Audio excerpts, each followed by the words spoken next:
Welcome to the Educator's Workshop. Today I want to share part 2 of Keys to Growing Students Spiritually. In our first session, we covered 2 points.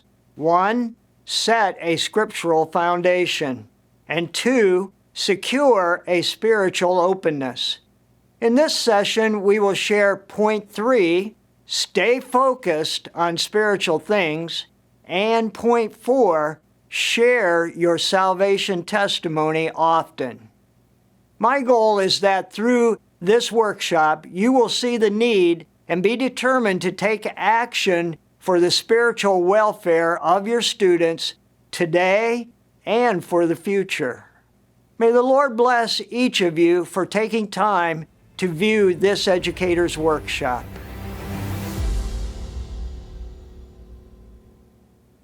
Before we get into our outline, let's pray and ask the Lord to bless our time. Dear Lord, we thank you again for this opportunity to be able to share these 2 points about keys to growing our students spiritually.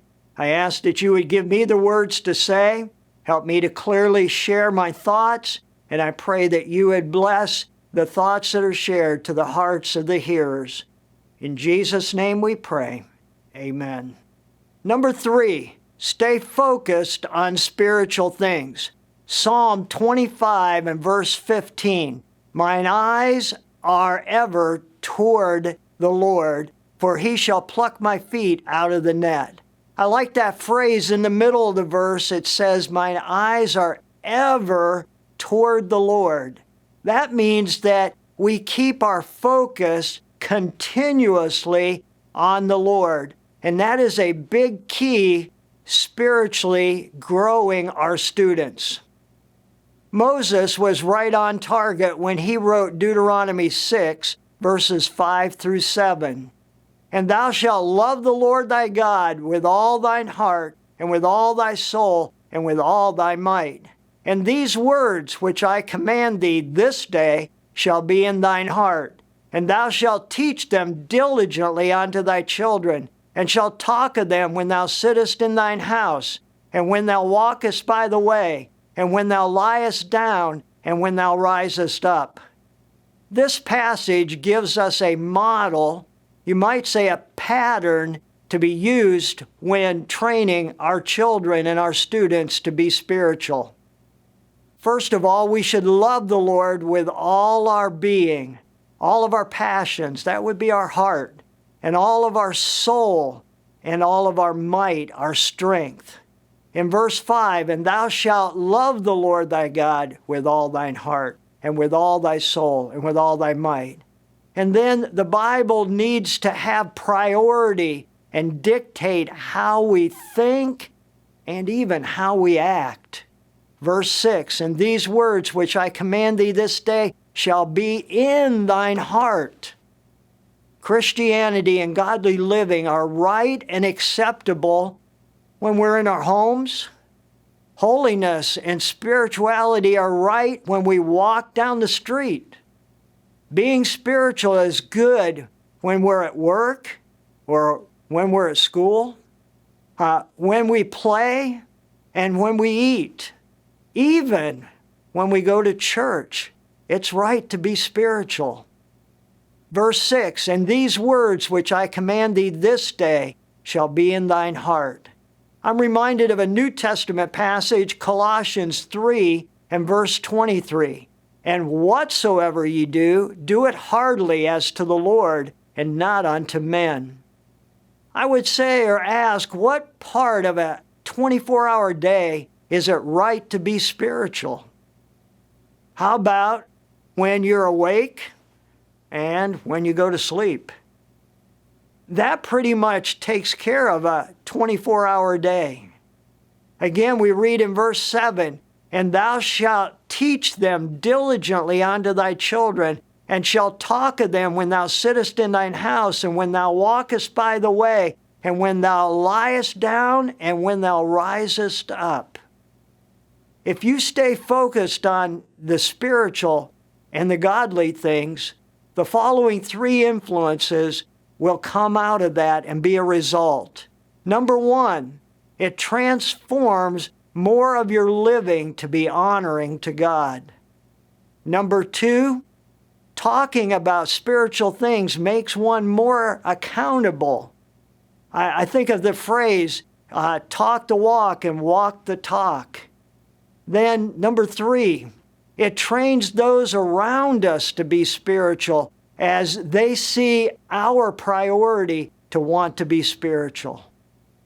The more time that you concentrate on staying spiritual before God and others, you will set habits that honor and glorify God. The more good habits you set spiritually, the quicker you're going to respond correctly in trials and temptations.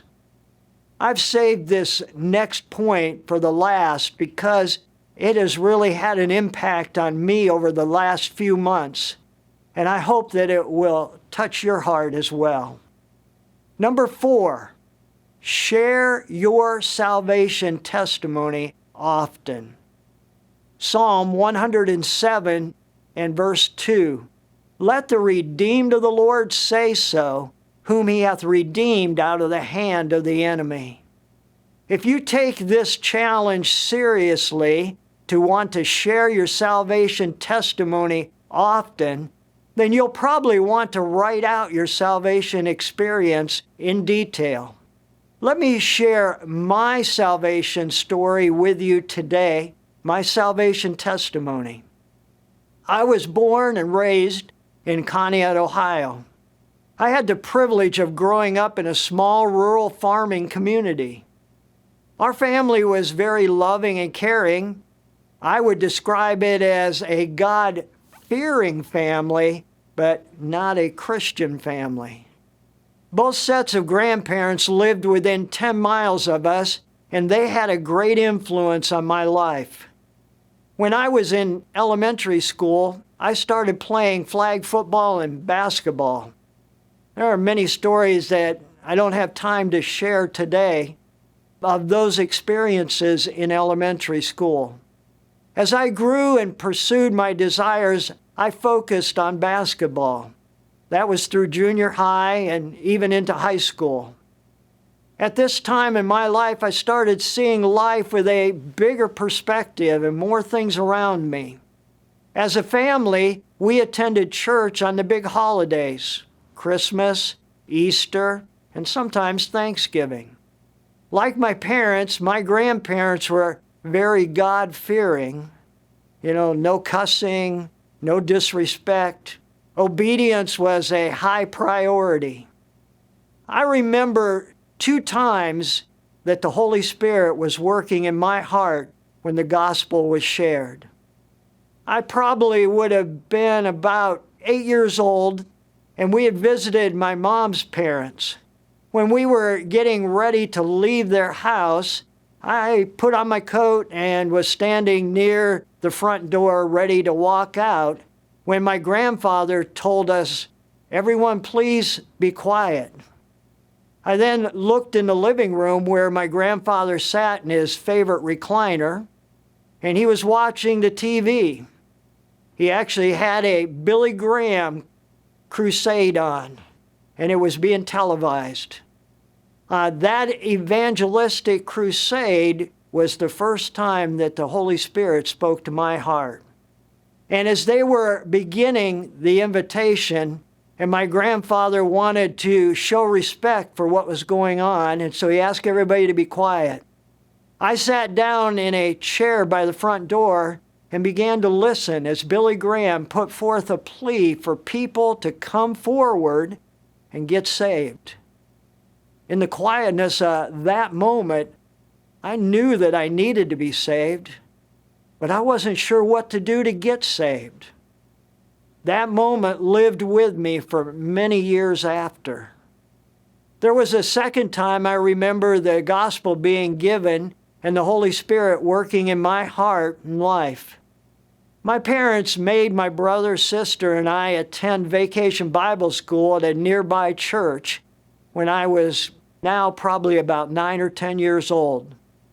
The pastor stood up in front of all the children and expounded on John 3:16. When he was done, he then asked any of us that wanted to receive Christ to come and get this silver coin that had John 3:16 printed on it.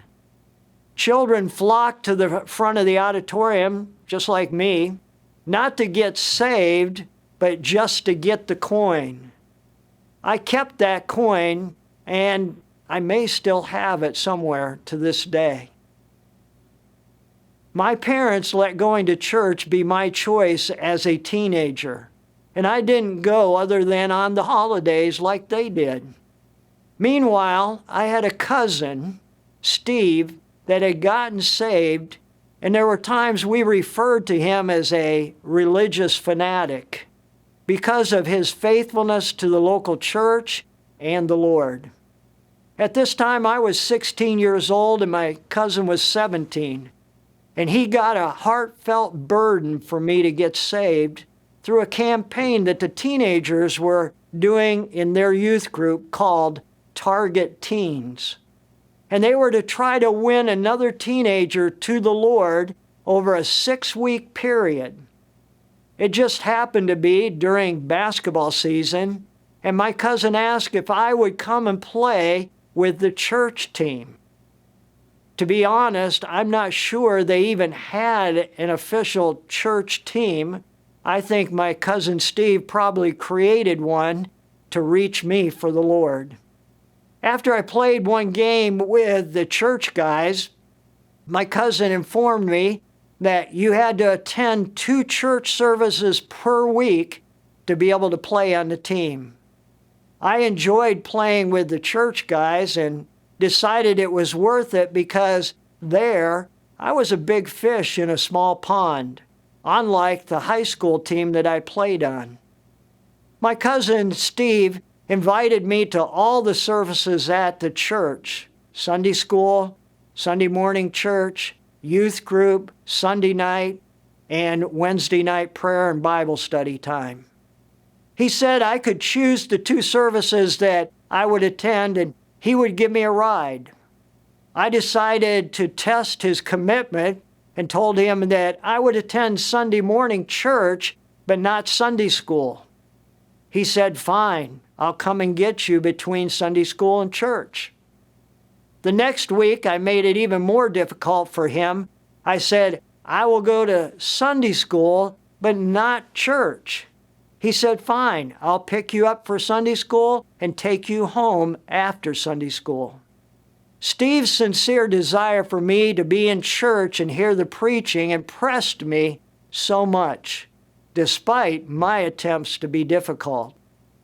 Every service I attended, I heard the gospel and the Holy Spirit was working in my heart. By the 3rd week of hearing about God's love, Jesus dying on the cross for sin, and receiving Jesus as my personal Savior, I was ready. And on a Sunday night, I was one of those white-knuckle sinners. As the invitation began, I gripped the pew in front of me, not wanting to let go and go forward during the invitation. As the benediction was given, I felt someone tap me on the shoulder. When I looked up, the pastor said, "Would you like to go to my office and talk about it?" I said, "Sure." He took me into his office and shared the gospel one-on-one that night. February 20th, 1972, I received Jesus as my Savior. When we walked out of the pastor's office, there was about 12 to 15 teens and adults that had been praying out in the hall for me to get saved. My life was never the same after that night. I've thanked my cousin many times for caring about me and where I would spend eternity and not giving up on me.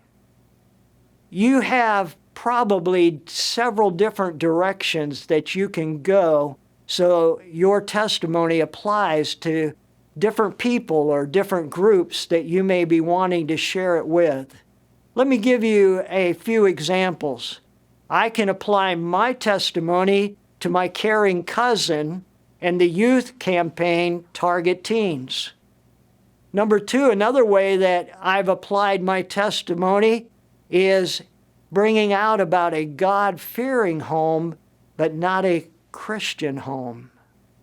Number three, I've used basketball as part of my salvation testimony to connect with someone, especially teenagers or young people.